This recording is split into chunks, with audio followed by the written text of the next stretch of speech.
harian hari ini. Terima kasih ya, masih terus mengikuti renungan harian dari Kak Masta. Hari ini judulnya Doa Setengah Memaksa. Ada dua perumpamaan yang intinya serupa diceritakan oleh Yesus. Yang pertama, tentang seseorang yang tengah malam mengetuk pintu tetangganya untuk meminjam roti. Tetangganya enggan bangun. Mungkin untuk membuka pintu dia harus melangkahi istri dan anak-anaknya yang berbaring di lantai di ruangan yang sama.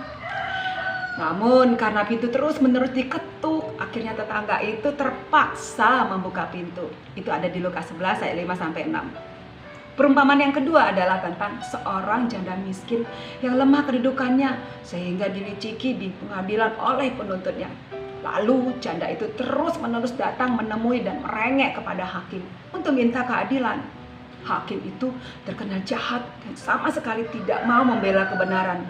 Namun karena janda itu terus-menerus datang merengek dan memusingkan kepalanya, akhirnya hakim itu terpaksa mengabulkan permintaannya.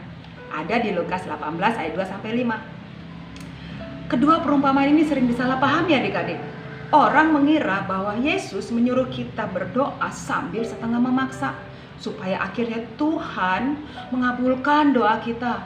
Kita mengira Tuhan seperti tetangga dan hakim tadi yang sebetulnya kurang mau mengabulkan, namun akhirnya mau. Kalian tahu nggak arti perumpamaan? Arti perumpamaan adalah perbandingan. Kita sering mengira perumpamaan selalu berfungsi menyamakan. Memang banyak perumpamaan menyamakan. Sebaliknya, perumpamaan pun berfungsi untuk mempertentangkan atau mengkontraskan. Apa hakiki dari kedua perumpamaan tadi? Lukas menempatkan kalimat kunci dengan ragam kalimat ingkar. Jadi jika kamu yang jahat tahu memberi pemberian yang baik kepada anak-anakmu, apalagi Bapa yang di sorga. Coba simak kontras kata antara jadi jika lawan apalagi. Oleh sebab itu, kedua perumpamaan ini bukan hendak menyamakan Allah dengan tetangga dan hakim tadi adik-adik yang mengabulkan secara setengah terpaksa, melainkan justru mengingkarinya. Sikap Allah kontras dengan sikap tetangga dan hakim tadi.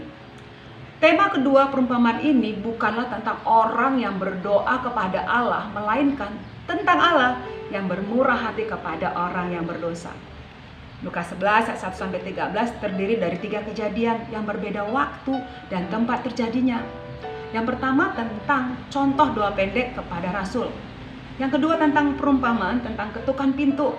Dan yang ketiga tentang hakikat doa. Contoh doa pendek itu bermaksud menekankan bahwa pengabulan doa bukan tergantung pada panjangnya doa, melainkan datanglah kerajaanmu, yaitu datang dan berlakunya pemerintahan Allah atas diri kita. Selanjutnya, mintalah, carilah, ketuklah. Menekankan doa adalah perjuangan untuk tekun, sekaligus perjuangan untuk pasrah karena pengabulannya bukan tergantung cara kita berdoa, melainkan pada kemurahan Bapa yang di sorga. Tetangga dan hakim tadi itu mengabulkan permintaan secara setengah terpaksa adik-adik setelah ada desakan dan rengekan. Allah bukan begitu. Allah tidak perlu didesak-desak adik-adik. Allah mengabulkan doa kita bukan karena desakan dan rengekan, melainkan karena kemurahan hatinya. Kemurahan hati Tuhan tidak setengah terpaksa. Oleh sebab itu, doa kita tidak usah setengah memaksa. Demikian renungan Kak Masta, kita berdoa. Terima kasih Tuhan Yesus, ajarlah kami untuk berdoa tidak dengan desakan dan tidak dengan memaksa kepadamu, karena kami tahu Engkau Tuhan yang bermurah hati. Amin. Yesus memberkati. Shalom.